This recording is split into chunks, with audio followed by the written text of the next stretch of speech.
Senior 2 students. How's everybody? I hope that you're doing great. This is me, Mr. Moataz. I'm here to explain poetry.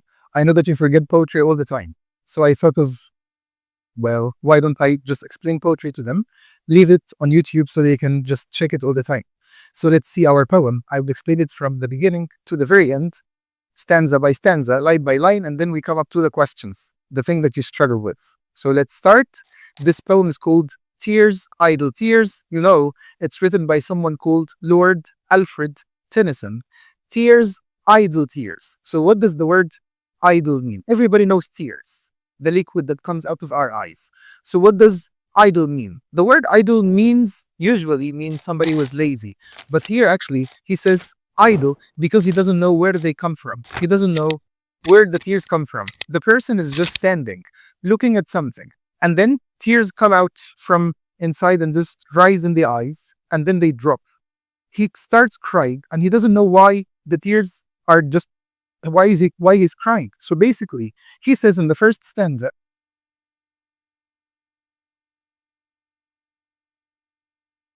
tears, idle tears. Everybody knows idle, as I said, idle normally means lazy, but here means that he doesn't know where they're coming from. So ID here means that he doesn't know where they stem from, the source of his tears. I know not what they mean. He doesn't know where the tears are coming from. Tears from the depths.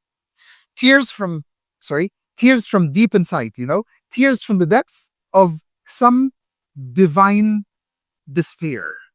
Everybody knows despair, I guess. Despair like sadness or like hopelessness. So when somebody is hopeless or sad, we say despair. So this comes from sadness. And what is meant by the word divine? Divine is just from God. First, he said that he didn't know where his tears were coming from. But now, looks like he knows. Actually, he's puzzled. The whole poem, there's this kind of mix of feelings. There's actually a mixture of feelings. Sometimes he's saying that he doesn't know where her tears come from, but then he says they are tears from the depth of some divine despair. He feels that this sadness is divine, just from God. This is the source of his tears. Rise in the heart. His tears come from something emotional, deep inside, and then they rise up and gather in his eyes, in looking on the happy autumn fields.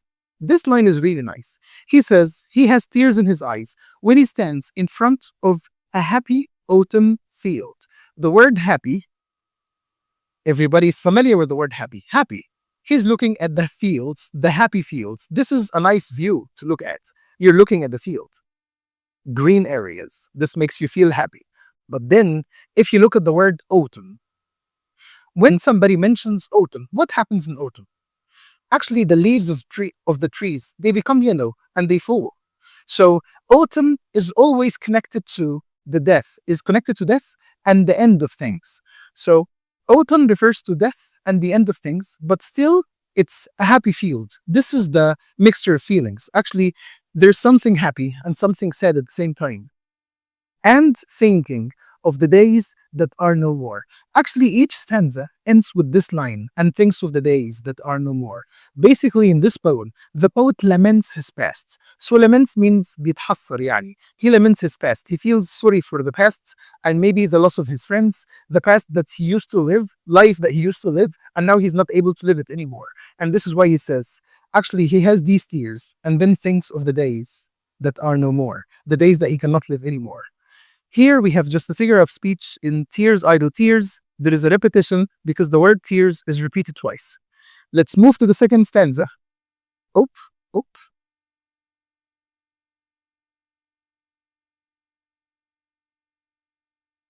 In the second stanza, he says, fresh as the first beam glittering on a sail that brings our friends up from the underworld. Sad as the last, which riddens over one, that sinks with all we love below the verge. So sad, so fresh, the days that are no more. In the first line he says, fresh. What does he mean by fresh? What is fresh? He means that the tears are fresh. So this is he's comparing the tears, actually he's describing the tears as fresh. So these are the tears. How can the tears be fresh? I will explain it in this line. Fresh as the first beam. You know the beam that comes from the sun, like the rays. Fresh as is a simile actually. He's comparing something to something. We will see it here. Fresh as the first beam, glittering. Everybody knows glittering is like shining. On a sail. What's the sail? Everybody knows the ship. So this is the sail of the ship, you know? Fresh as the first beam, glittering on a sail that brings our friends up from the underworld. What does he mean by this picture? Actually, he's describing the tears by the word fresh. What tears? Actually, now he's talking about some kind of tears that actually rise in your eyes if you are waiting for your friends who come from the underworld, people who are dead, who are not with you anymore. And when they finally come, when a ship brings them, you're just waiting. You're excited and waiting for them to come up. And when they finally come up, you see it on the horizon because you know, of course, when I look at, if actually I'm waiting for the ship, so the ship, I'm looking at the sea, and when finally the ship appears, the first thing that appears from the ship is the sail, because the sail is the highest spot. So if the sun, this is the beginning of a day, you're excited. This is something exciting. You're waiting for your friends, and finally your friends are coming from the underworld, which is death. Your friends are coming from death. You will finally have the chance to spend time with them. So you have some tears of excitement and joy in your eyes. So this is really something fresh. So this is the description of the tears. Fresh as the first beam glittering on a sail that brings all we love from the underworld. The same tears are described again by the word sad. Here they were fresh. They are in our memory, as if it didn't happen, as if they didn't die. So it's fresh. Sad as the last. Last what? Last beam. First beam, last beam. What last beam? Which riddens, which becomes red over one, that sinks with all we love below the verge. The verge is like edge. If the same ship at the end of the day takes everybody that we love, we love, and then we just look at the ship and the ship disappears, takes everybody that we love below the verge. We cannot see it anymore. Look, like at the end of the day, when the sun sets, actually you know that it becomes red, everything becomes red, and then you just look at the sky, look at the ship that takes our friends away, and then the ship disappears. So of course you have tears in your eyes, but these ones are sad, not exciting. Actually, this is not an exciting experience. You're not excited as the morning. So in the beginning of the day, you are excited. When your friends come, you're sad when they leave. So he describes the tears this way, that sinks with all we love below the verge. So sad, which are the tears, so fresh, again the tears, the days that are no more. So basically, he laments, بيتحسر, he laments the memory of the loss of his friends. Here,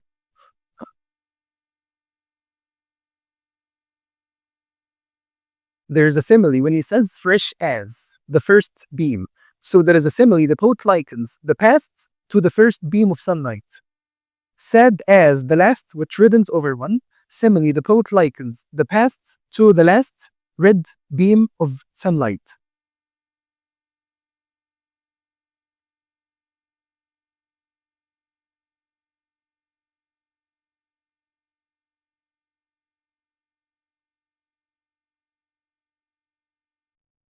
So sad, so fresh, there is something repeated. The word sad and the words fresh are repeated twice, which is a repetition. So this is a figure of speech as well. So let's move to the third stanza. He says, sad and strange. Now he's describing the tears by the word strange. What's strange about the tears? As strange as the next situation. Sad and strange, as in dark summer dawns. If you look at this line, there's actually something contradicting another thing. There are two things that are contradicting each other. In dark summer dawns, basically summer is something that everybody loves. And dawn is the beginning of the day. And dark, summer, and the beginning of the day, but still dark. It's like the day is starting, it's just the beginning of a day. The earliest pipe of half-awakened birds. Basically here he has an image. Sad and strange, as in dark summer dawns, the earliest pipe of half-awakened birds to dying ears.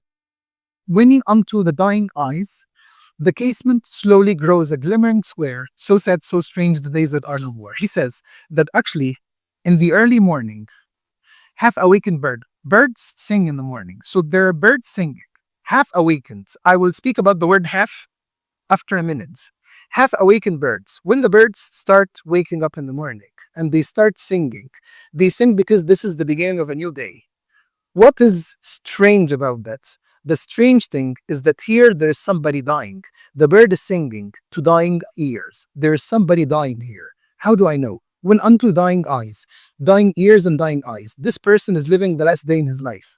It's ironic because this is the start of a new day.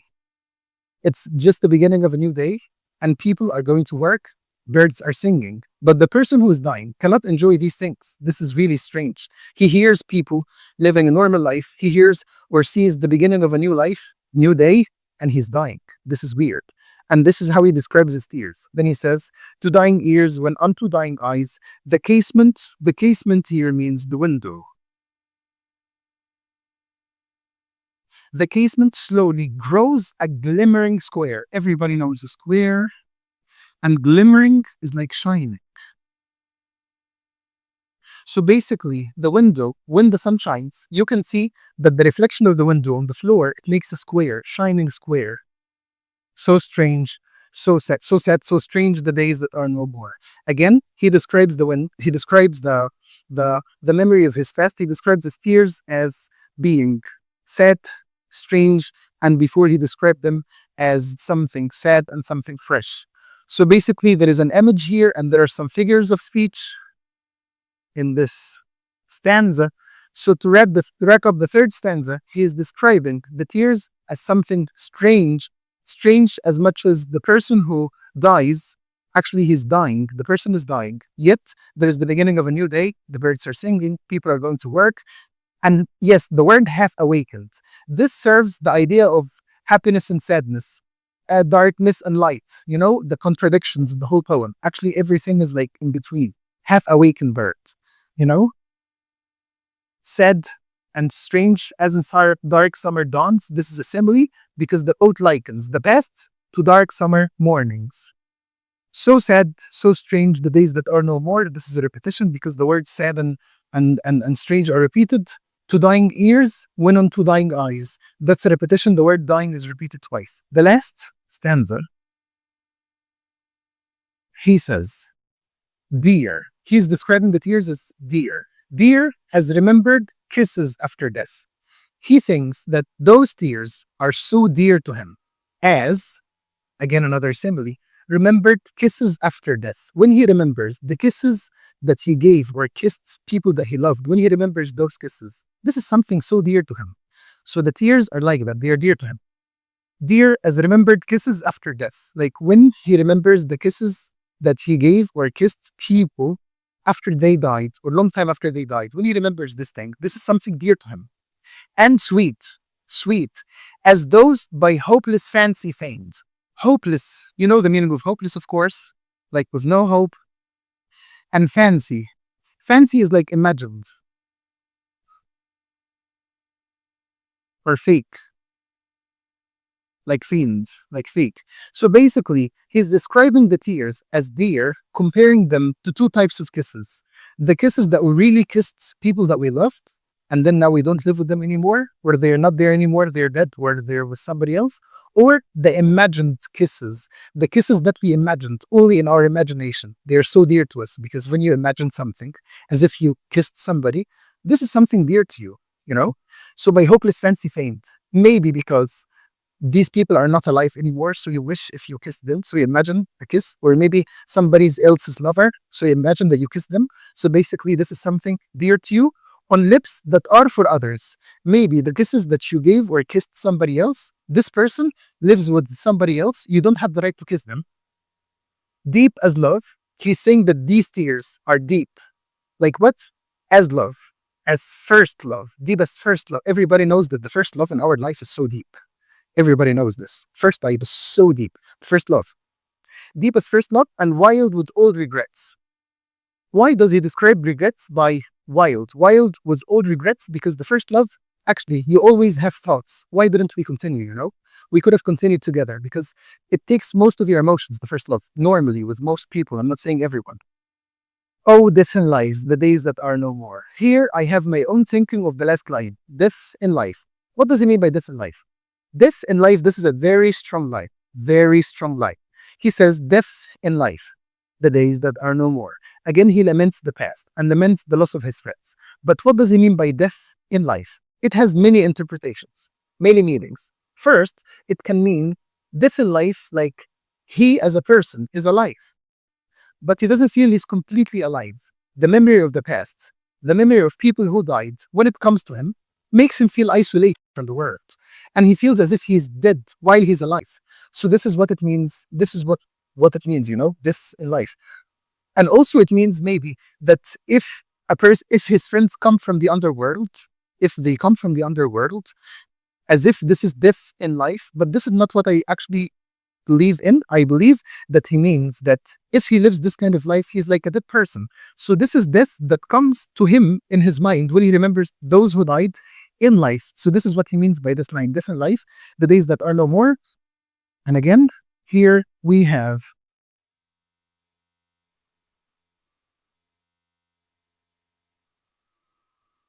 the last figures of speech, dear as remembered kisses. This is a simile because we have the word as, so we call it simile, Because of the word as, it's a simile. So the poet likens the past to the memory of kisses on one who is dead, and sweet as, again, this is simile. The poet likens the past to imagined kisses. And then we move to the last page that we have here. No. Yes. Let's undo.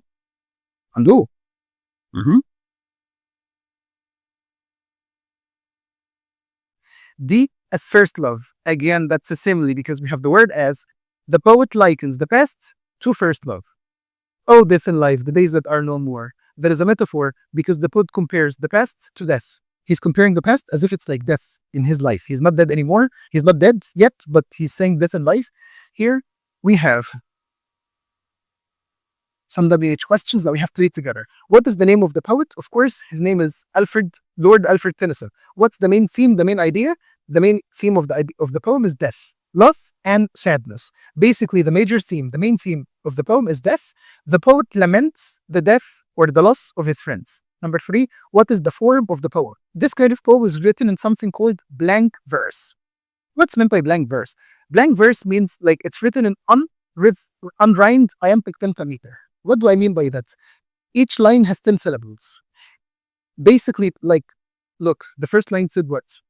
Tears, idle tears, I know not what they mean.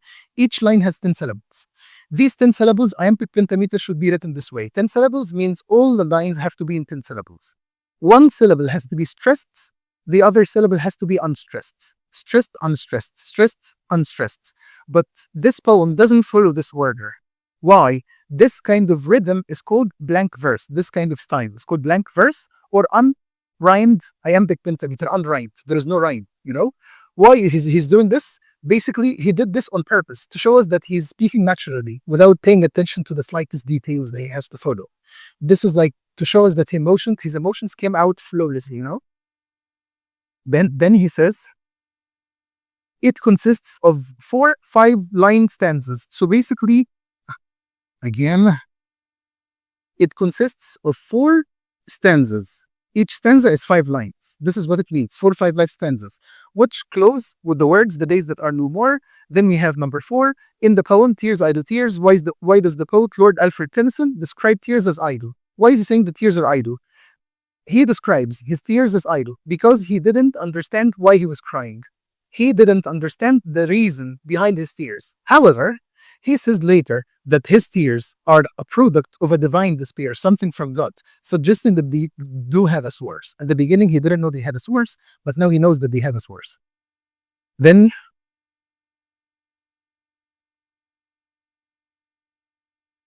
number 5. Tennyson repeats a group of words in each stanza. What are these words and why does he repeat them? He repeated the words, the days that are no more, to describe his past and how he laments the loss of his friends. Laments is like, feels really sad. Number 6, why did Tennyson write the poem The Princess? Just for you to know, this is some kind of weird question. I will just explain it. Lord Alfred Tennyson wrote actually something like a poem called verse, like nathr in Arabic. So basically it's something very long, very long. In the middle of it, and actually it's like a story. It has characters and so on. He wrote something very long called The Princess. So one of the characters said, "Tears, idle tears," in the whole thing that the princess discusses. So Lord Alfred Tennyson wrote a big, like actually thing in the form of verse, something like poetry, but in the form of verse, too long. In the middle of it, one character said this poem. So the princess is the whole thing, and Tears, idle tears is a part of it. So the question is, why did Tennyson write the poem, The Princess? So what is The Princess and what it's about? It's about a lady who rejects being treated in a bad way and rejects people treating her as if she's inferior to men. So basically it talks about the difference between men and women, and actually it highlights the fact that men and women should be equally treated. And basically she goes to a girls only college or something like that. So basically it discusses gender roles and the relationship between the different sexes, like men and women, girls and boys and so on. So basically, why did he write The Princess? He wrote it to discuss the relationship between sexes, like men and women, and argue or call for women's rights. So it talks about women's rights mainly. So this is something extra. The last two questions. Tears, idle tears is structured by a pattern of unusual adjectives. What are the unusual adjectives? Here he used the adjectives fresh and sad to describe the memory of the past. The memory of the rebirth of his friends is fresh when his friends come from death. This is something fresh. Whereas the loss of these friends is described as sad. When they leave, it is something sad. So the days that are no more are described as both sad and fresh. In the third stanza, the poet introduced the image of a man on his deathbed who is awake for his very last morning while seeing the beginning of a new day, which is something really strange. The last two questions. In Lord Alfred Tennyson's poem, Tears, Idle Tears, what does the speaker mean by the phrase death in life? Listen, this is the answer of the school booklet. This is the model answer. I don't totally agree with it. This is what it says. This is what it says. I will tell you my opinion when I read this with you. Death in life recalls the dead friends who are like sad memories. So this is what's meant by death in life. Dead friends who come in his life. It actually recalls the dead friends who are like sad memories that rise in the surface. They come actually to disappear again, to sink down once again. How is the theme of death presented in the poem? How is the idea of death represented in the poem? The poet sees death as a determinal factor in life. It changes everything, and even the perception of beauty in the person's life. This is actually the school answer, but if you ask me personally, how is the theme of death presented in the poem? Basically, he presents the theme of death as something that actually comes to our life, and when we remember the death of the people that we loved, or maybe actually the past, or like the days that we could live in the past and then now we can't live anymore, this is something that makes us as if we were dead in this life. We're not completely alive. This is what he means by the day of death. This is how I see it. Yes, death is the death of his friends and the people that he loved, but again, he refers to the state of being somehow as if he's dead, while living, being alive and breathing. He doesn't feel completely alive because he's not happy, because he can't live some things that he used to live, So basically, this is the whole poem. I hope that you understand it well, and don't forget to follow me for more videos. Thank you so much for your time. That was Mr. Moataz with you, and I hope to see you next time. Goodbye.